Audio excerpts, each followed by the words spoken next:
মিললো। আর যদি নিচে থাকে তাহলে চেষ্টা করবে n/p রেশিও বাড়াতে গেলে তাহলে উপরে উঠবে। দেখো n/p রেশিও বেড়েছে, একদম ক্লিয়ার, প্রত্যেকটা পয়েন্ট বুঝিয়ে দিয়েছি। বোঝা গেছে? আচ্ছা বাবা, এবার এখান দিয়ে বলো দেখি, যদি নিউট্রন প্রোটন রেশিও বাড়াতে চায় তাহলে আগেরটা ছিল conversion of neutron two proton, তাহলে এটা কি? Very good. তাহলে এটাও পরীক্ষায় দিতে পারে, তোমরা ফিলিং দ্য ব্ল্যাঙ্কস আশা করব করতে পারবে। দেখো কি রকম, proton to neutron, proton 1 1 arrow, electron নয় পজিট্রন প্লাস, বলো বলো 1 হবে। কি হলো? প্রোটন থেকে নিউট্রন হলো। ঠিক করেছি না ভুল করেছি?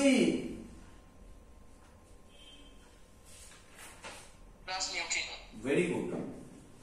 আমি বারবার বলছি, এটাই কিন্তু মেন ম্যাক্সিমাম স্টুডেন্ট গুলো এগুলো পেরে যাবে, কারণ এগুলো তো মিলিয়ে মিলিয়ে করতে হয়। এখানে যা আছে এখানে যা আছে, আর এই দুটোর অ্যাডিশন ইজ ইকুয়াল টু এটা হবে, নিচেও দুটোর অ্যাডিশন ইজ ইকুয়াল টু এটা হবে। কিন্তু এটা তোমাকে মনে রাখতে হবে, না তুমি করতে পারবে না। শেখা গেছে সবার?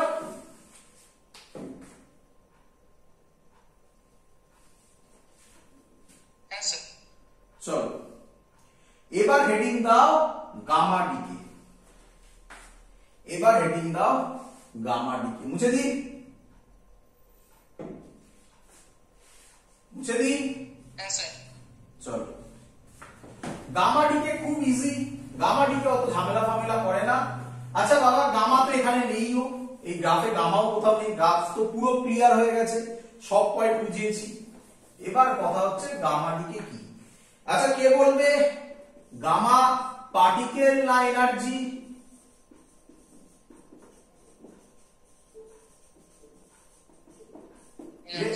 এনার্জি। এটাকে বলা হয় ইলেকট্রোম্যাগনেটিক এনার্জি। ঠিক আছে, যেটা যে এনার্জিটা বেরোবে সেটা ইলেকট্রোম্যাগনেটিক ইন নেচার হবে। কি বলছে? বলছে কোন একটা অ্যাটম, ধর এক্স এ জেড, এটা স্টার মানা হয়। স্টার মানে কি? স্টার মানে হচ্ছে এটা এক্সাইটেড স্টেটে আছে। আমি জানি এখানেও স্টুডেন্টরা আবার ভুল, ভালো করে শুনবে। আচ্ছা আমরা পড়েছিলাম এই ছবিগুলো, সবার মনে আছে এই ছবিগুলোকে? অনেক ডিটেলসে করেছে এগুলো, মনে পড়ছে এগুলো? পরপর দেখবে, পরপর ভিডিও দেখবে, তাহলে দেখবে সব জিনিস করানো হয়েছিল। লাইম্যান সিরিজ, বামার সিরিজ মনে পড়ছে? এক্সাইটেড স্টেট এখানে এক্সাম্পল বলা হয়েছিল। আচ্ছা মানে এগুলো কার এক্সাইটেড স্টেট? ইলেকট্রনের না নিউক্লিয়াসের?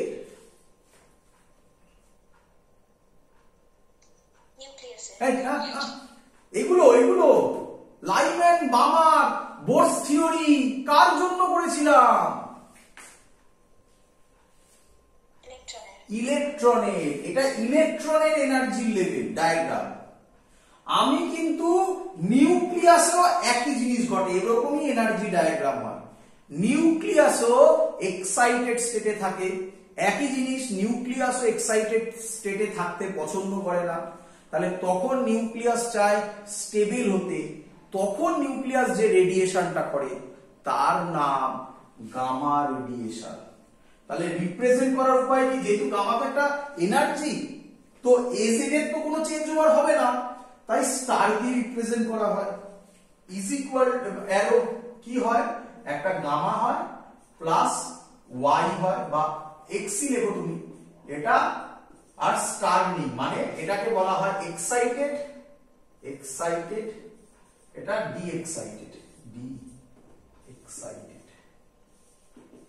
বোঝা গেছে? ক্লিয়ার? আর কিচ্ছু করার দরকার নেই, কমপ্লিট। পরীক্ষার কোশ্চেন এবার আমরা কিছু প্র্যাকটিস করব, শুরু করব।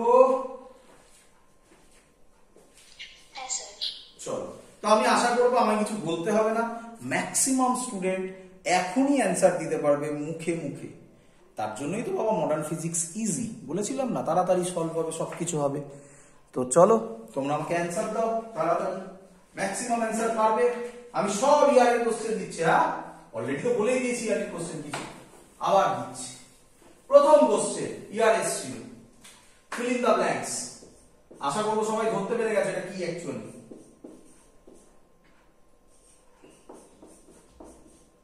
আইডেন্টিফাই এক্স, বলো কি হবে?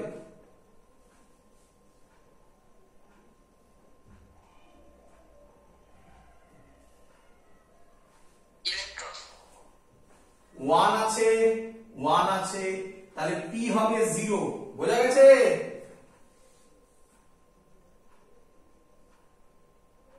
আরে হ্যাঁ না বল। 1 আছে 0 আছে, তাহলে কিউ হবে 1, বোঝা গেছে?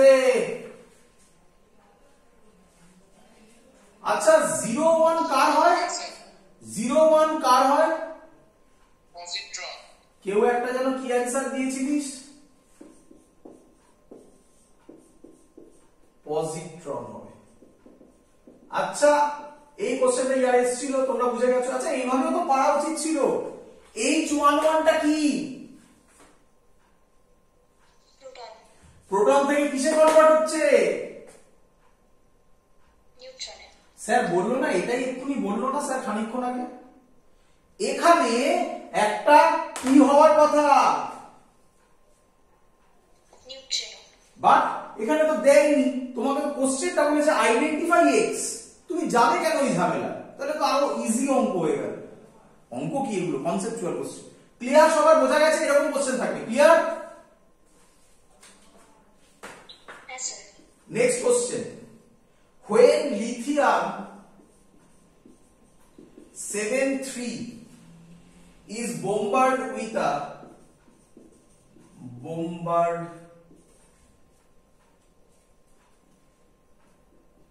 bombarded with a certain particle, two alpha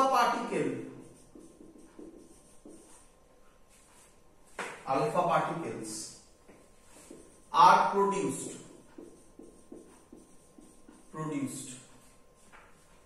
Identify the bombarding particle.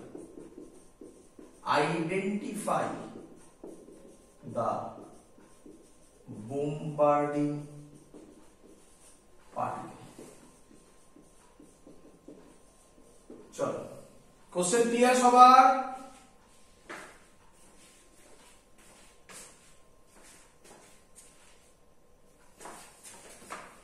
Question clear সবার? চলো তো একটু লিখে করে ফেলো, 1 মিনিট একটুখানি এটা পরিষ্কার করে নি।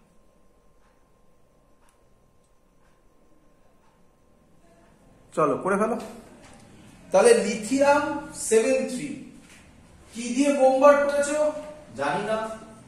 লিথিয়াম 7,3 এক্স দিয়ে করেছো বোম্বার্ড, জানি না, ছেড়ে দাও। কি হয়েছে? কি বেরিয়েছে? 2 আলফা পার্টিকেল। তার মানে হিলিয়াম 4,2 প্লাস হিলিয়াম 4,2। বলো বুঝলে কিনা এত অব্দি ইকুয়েশন? হ্যাঁ স্যার। আচ্ছা 4 আর 4 আর 4 এ 8, এটা কত আছে? 7। তাহলে এক্স কত হবে মাথায়? এখানে 2 আর 2 4 আছে, এখানে 3 আছে, তাহলে এটা হবে 1। বলো 1 1 কে হয়? এইরকম কোশ্চেন থাকবে বাবা, পারবি না?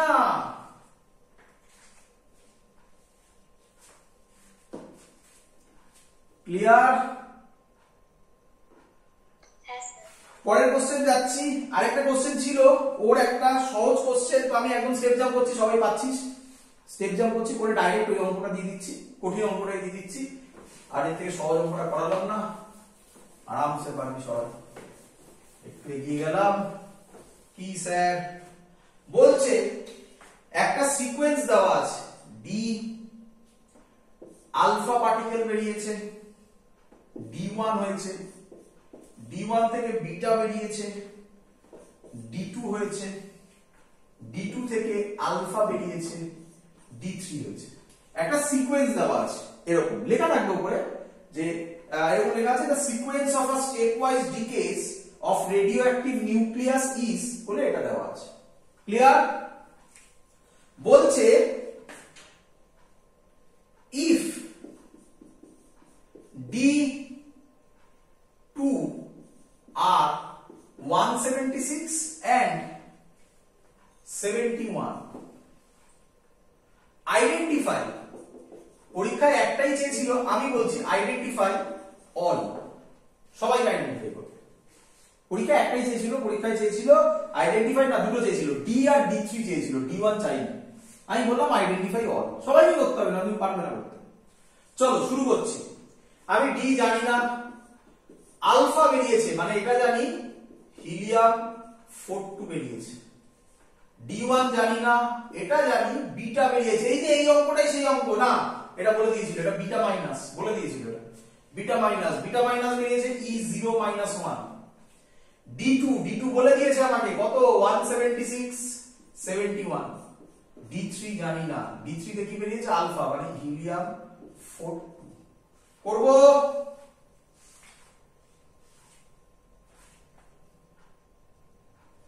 করব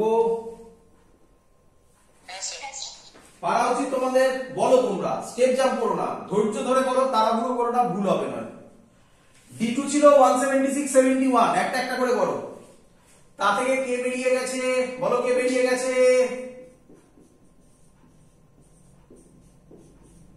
হিলিয়াম 42। এইভাবে লিখে নেবে, তাহলে তোমাদের করতে সুবিধা হবে। প্রথমবার এটা করো, তারপর স্টেপ জাম্প তুমি করতে পারবে। বলো 176 থেকে 4 বেরিয়ে গেছে, বলো D3 মাথায় কি হবে? 172। বলো D3 তলায় কি হবে? 69। হয়ে গেল। এটা আবার মুছে দাও, কতক্ষণ লাগবে? এটা মুছে দাও এবারে। এই তো হয়ে গেল, ভেবে নেবে ওইভাবে। চলো এটা করব, চলো তাহলে এখানটা এরকম মুছে দিলাম। D1 থেকে কে বেরিয়েছে? E0 -1 প্লাস এইটা। ও মা, তার তাহলে এই দিকটা জানা, এটা বার করতে হবে। কে বলবে D1 এর মাথায় কত হবে? 176। আরে বুঝতে পারছিস, লিখে নিলে এরকম একদম ইজি হয়ে যায়, তাই না? 176 71 থেকে -1, তাহলে এটা কত হবে? 70। কি রে, বুঝলি কিনা বল? এটা মুছে দেব, হয়ে গেল, বাস। এবার এটা করব। আচ্ছা, এখান থেকে বেরিয়েছে হিলিয়াম 42, তার মানে এখান থেকে বেরিয়েছে হিলিয়াম 42। বল ডি কত হবে? বল নিজেরা বল। 180 72। এটাই অ্যানসার ছিল। Identify all. ডি হচ্ছে 180 72, এটা মুছে দিবি তখন আবার, এটা মুছে দিবি তখন আবার। D1 হচ্ছে 176 70, D2 তো বলাই ছিল, D3 হবে 172 69। গল্প শেষ। ক্লিয়ার? That's all, complete. চলো তাড়াতাড়ি কিছু প্রুফ শেষ। রেডিও অ্যাক্টিভিটি কি? হেডিং দাও। এবার আমি যা যা করছি রেডিও অ্যাক্টিভিটির, এগুলো বেশি আসে পরীক্ষায়। লেখো Rutherford's and Soddy's law. Rutherford's and Soddy's law.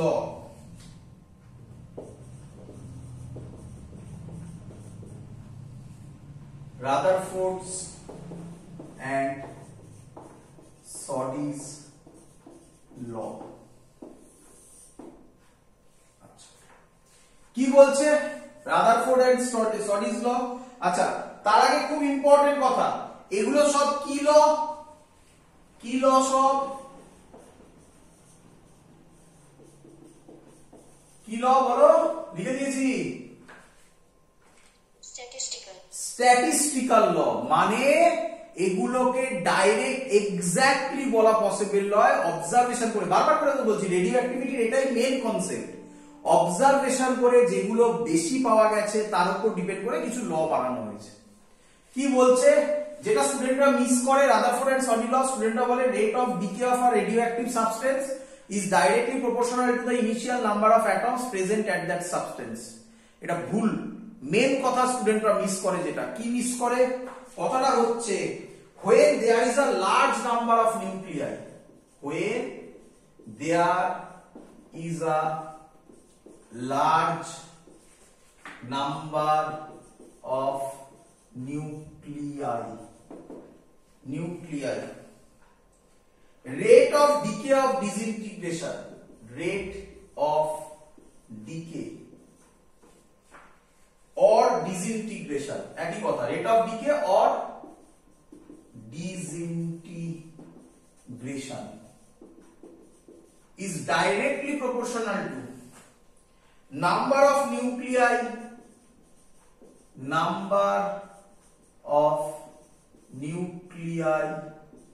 in that sample. এই হলো ল। rate of decay of disintegration directly proportional to number of nuclei in that sample. বোঝাবো, সব বোঝাবো, আগে লিখে নাও। ক্লিয়ার এখন তো সবার?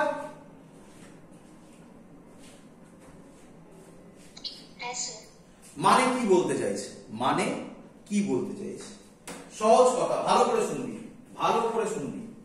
আমি ধর এখানে ক্লাস নিচ্ছি, আমি এখানে ক্লাস নিচ্ছি, ধর এখানে 10 জন স্টুডেন্ট ক্লাস করছে, তাহলে যতটা কেওস হবে, বলছি না হবে, হতে পারে, যদি 20 জন স্টুডেন্ট থাকে, কেওস হওয়ার প্রবাবিলিটি বেশি। তাহলে এই কেওসটাকে এখানে বলা হচ্ছে rate of disintegration or rate of decay. মানে 10 জন স্টুডেন্ট আছে, 10 জন স্টুডেন্টের মধ্যে কতগুলো স্টুডেন্ট ভেঙে যাবে, ভেঙে যাবে মানে এখানে এইভাবে ভাবিস না, এই ভাবিস না যে ভেঙে যাবে মানে কি হচ্ছে, ওখান থেকে আলফা বিটা অথবা গামা বেরোবে। আলফা বিটা গামা নিয়ে ডিটেইলস অ্যানালিসিস আগে করে ফেলেছি, এটাকে আমরা বলি ডিসইন্টিগ্রেট হওয়া। তো যতগুলো ডিসইন্টিগ্রেট হবে, যদি নাম্বার অফ অ্যাটমস বেশি থাকে, এই যে number of atoms, nuclei, atoms না, নাম্বার অফ নিউক্লিয়াস বেশি থাকে, তাহলে রেট অফ ডিসইন্টিগ্রেশনের প্রবাবিলিটি বল বেশি হবে। হয়ে গেল। আমি ধরছি late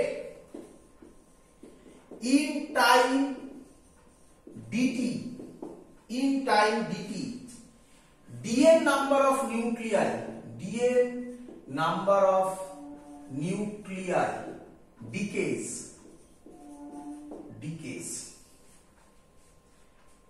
and n is equal to number of nuclei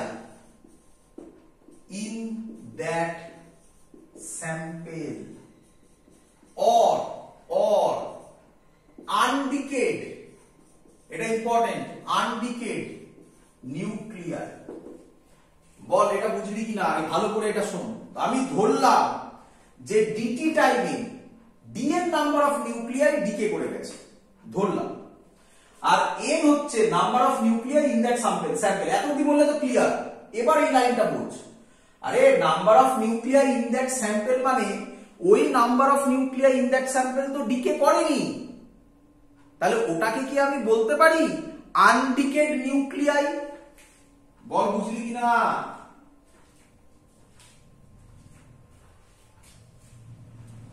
কিরে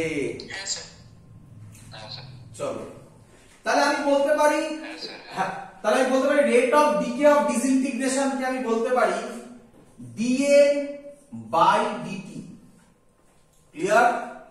rate of decay or disintegration মানে dn বাই dt কে বলা হয় rate of decay is directly proportional to n। বল বুঝলি কিনা?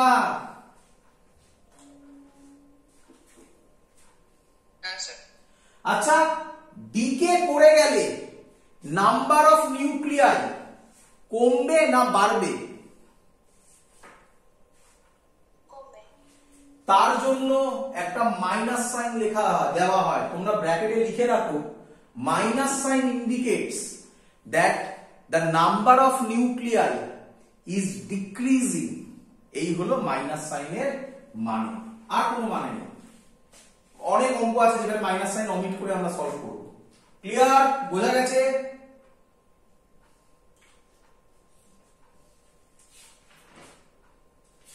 বল, বুঝলি কিনা?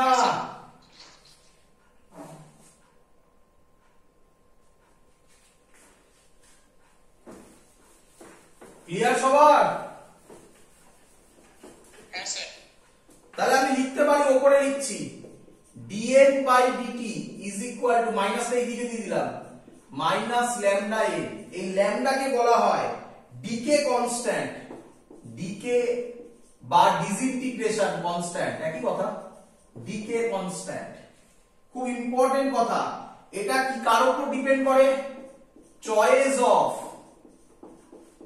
Elements and its isotope. Isotope মানেই তো চয়েস অফ এলিমেন্ট হয়ে যাচ্ছে, বাট আইসোটোপের উপরও ডিপেন্ড করবে। আইসোটোপ, চয়েস অফ এলিমেন্ট অথবা আইসোটোপের উপর ডিপেন্ড করবে ডিকে কনস্ট্যান্ট কি হবে। ডিকে কনস্ট্যান্ট শুধুমাত্র চয়েস অফ এলিমেন্ট অথবা তার আইসোটোপের উপর ডিপেন্ড করে, কারণ একটা মেটেরিয়াল চয়েস করলাম তার অনেক আইসোটোপ থাকে, জানিস তোরা, সেই আইসোটোপের উপরও ডিপেন্ড করবে। ক্লিয়ার?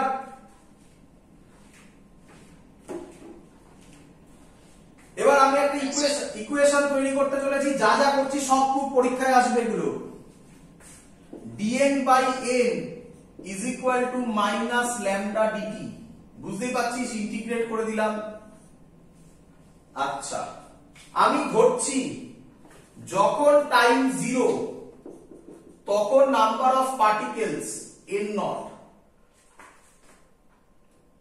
যখন টাইম 0 নাম্বার অফ পার্টিকেলস, না পার্টিকেলস না, number of nuclear n naught, যখন time t number of nuclear is equal to n, তাহলে টাইম 0 হবে তখন এটা n নট, যখন টাইম t তখন এটা n। বল সবাই বুঝলি কিনা?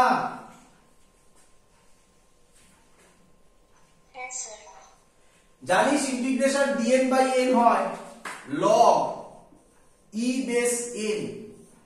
আপার লিমিট লোয়ার লিমিট আমি যদি বসাই, তোরা জানিস upper limit minus lower limit, লগে upper limit minus lower limit মানে হয়ে যায় n বাই n নট। সবাই এই স্টেপ জাম্পটা বোঝা গেছে? মাইনাস ল্যামডা t, সবাই এই স্টেপ জাম্পটা বোঝা গেছে? না বুঝলে বলো, আবার করব ভেঙে। হ্যাঁ স্যার, ঠিক আছে। চলো, এই ফর্মুলাটাই মনে রাখতে পারো, বাট পরীক্ষার সময় কিন্তু এটা দেয় না, এর পরেরটা বেশি দেয়। এই ফর্মুলাটাতে অঙ্ক করতে ইজি হবে, কারণ আমাদের এক্সপোনেনশিয়াল তো করা একটু ডিফিকাল্ট হয়ে যায়, মুখে মুখে করার জন্য এই লগের টার্মটা ধরে অঙ্ক করতে সুবিধা হবে, তাই এটা আমি গোল করে রাখলাম। বাট এটা দেয় না, পরীক্ষায় প্রুফ করতে দেয় n is equal to n not e to the power minus lambda t। দেখো কিভাবে হচ্ছে। আচ্ছা, যদি লগকে তুলি, তার মানে অ্যান্টি লগ যদি আমি এখানে করি, n বাই n নট এটা হয়ে যাবে e to the power minus lambda t। বলো বুঝলে কিনা? হ্যাঁ স্যার। হ্যাঁ স্যার। তাহলে এখান থেকে হয়ে যাবে, পরের লাইন আমি এখানেই করে দিচ্ছি, n is equal to n not e to the power minus lambda t। এটা পরীক্ষায় তোমাকে প্রুফ করতে দেয়। ক্লিয়ার? হ্যাঁ স্যার। অঙ্কর সময় n আর n নটের নাম কি এটা না জানা থাকলে অঙ্ক ভুল হবে, তার জন্য লিখিয়ে দিচ্ছি। কেউ বলবে n মানে কি? বলো। Final number of nuclear. না, ফাইনাল নাম্বার অফ নিউক্লিয়ার মানে, নিউক্লিয়ার মানে কি, মানে এটা ডিকে করবে কি করবে না, মানে করার আগে, মানে n হচ্ছে নাম্বার অফ নিউক্লিয়ার ডিকে করে গেছে না আনডিকে অবস্থায় আছে? করে গেছে।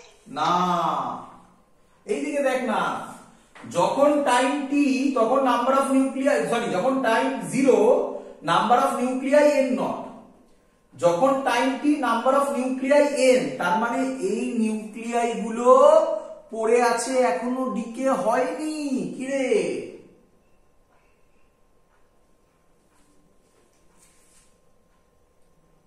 বোঝা গেছে?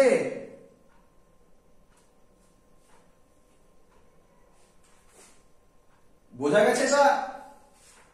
তাহলে n কে আমরা লিখছি number of nuclei, number of nuclei left আনডিকেড,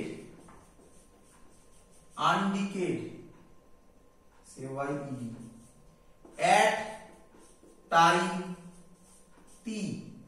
তাহলে টাইম t তে নাম্বার অফ নিউক্লিয়াস যেটা আনডিকেড সেটা হচ্ছে n। আর n নটটা কি কেউ বলবি?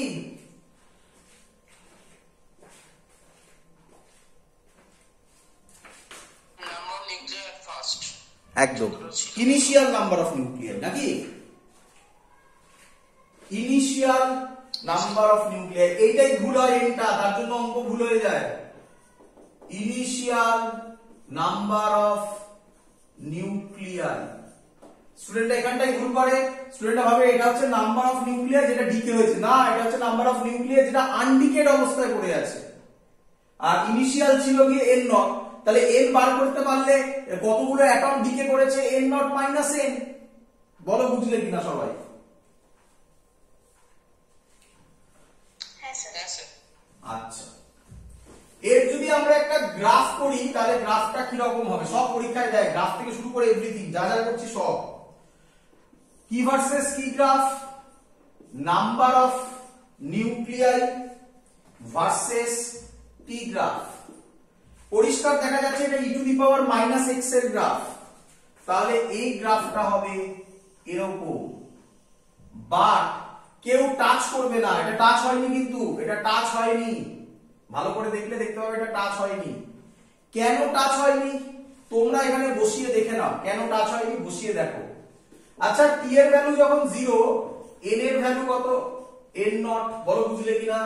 টি এর জায়গায় 0 বসাও, e to the power minus 0 মানে 0 এই 1, n এর ভ্যালু n নট, বলো বুঝলে কিনা? কি রে? তার মানে যখন টাইম 0 তখন নাম্বার অফ নিউক্লিয়াই কোনো ডিকে হয়নি। সিম্পল, খুব সহজ কথা, ঠিকই তো বলেছে।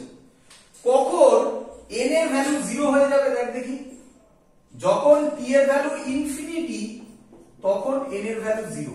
দেখ, t এর জায়গায় ইনফিনিটি বসা, e to the power minus infinity মানে হচ্ছে 0, তখনই n এর ভ্যালু 0 হবে। তাহলে কখন নাম্বার অফ নিউক্লিয়াই 0 হবে?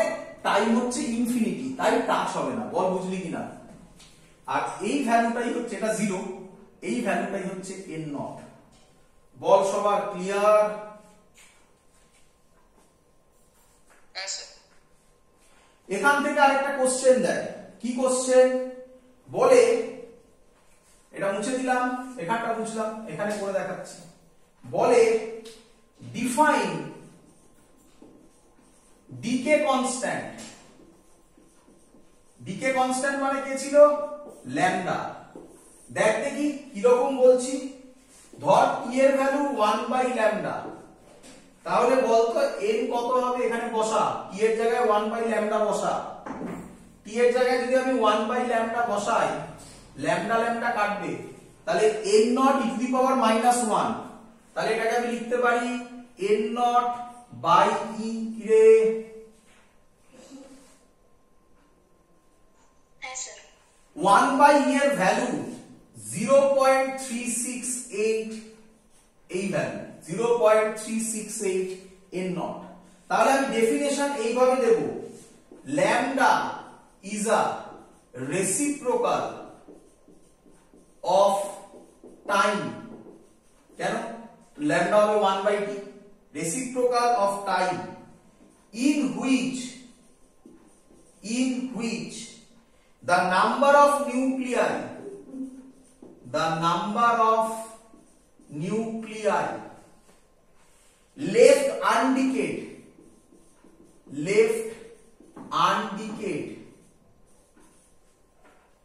are 36.8% of initial number of nuclei. Initial number of nuclear. বল সবাই বুঝলি কিনা? ডেফিনেশন ক্লিয়ার কিনা? এই হলো পুরো জিনিসটা। ক্লিয়ার সবার? পরীক্ষায় সব লিখতে দেবে। তার মানে ছবিতে আমি যদি দেখাতে চাই, ছবিতে আমি যদি দেখাতে চাই, কথার কথা, এটা এটা মানে হচ্ছে 0.368, এটা যদি n নট হয়, এটা 0.368 n নট, এইটাই হবে 1/λ। এই টাইমে কতগুলো আনডিকেড হয়ে থাকবে? 36.8% আনডিকেড হয়ে থাকবে। তাহলে ডিকে হবে কত? 100 থেকে 36.8 বাদ দিলে যেটা হবে 36 হলে 64 হয়, 63.2% হবে মনে হয়, তাই তো? 63.2% হবে, ডিকে হয়েছে। বল সবাই বুঝলি কিনা? তো যা যা করছি সব পরীক্ষায় আসবে, সব ইম্পর্টেন্ট এখান থেকে। আচ্ছা, নেক্সট চলো। এরপরে হচ্ছে হাফ লাইফ। হাফ লাইফ কি বলছে? এখান থেকেই আসবে সব, দেখো মুছে দিলাম। হাফ লাইফ, হাফ লাইফকে আমরা ডিনোট করি ক্যাপিটাল টি দিয়ে, और কেউ কেউ টি হাফ লিখে, কেউ কেউ এরকমও লেখে, আবার দুটোকে মিলিয়ে এরকমও লেখে, টি হাফ, যে যেটা পারে লেখে। নোটেশন এগুলো, আর কিছুই না। কি বলছে? the time in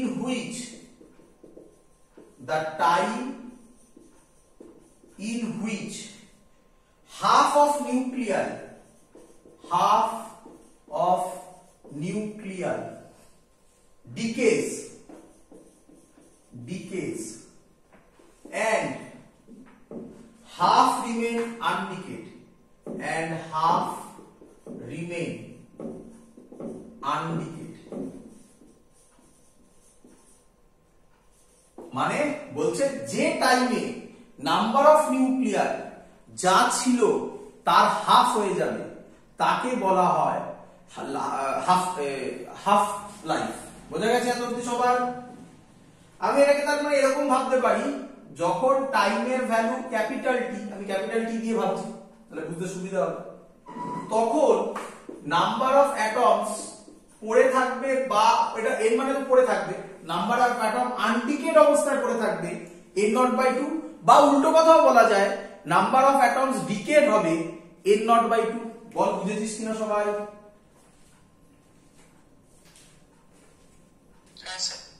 তাহলে আমি এই ফর্মুলাটাতে, কি ফর্মুলা ছিল দেখ এখান থেকে, log e বেস n/n0, দেখ মনে করে দেখ, আমি গোল করেছিলাম এটা, e to the power minus lambda T ছিল, মনে করছে এটা?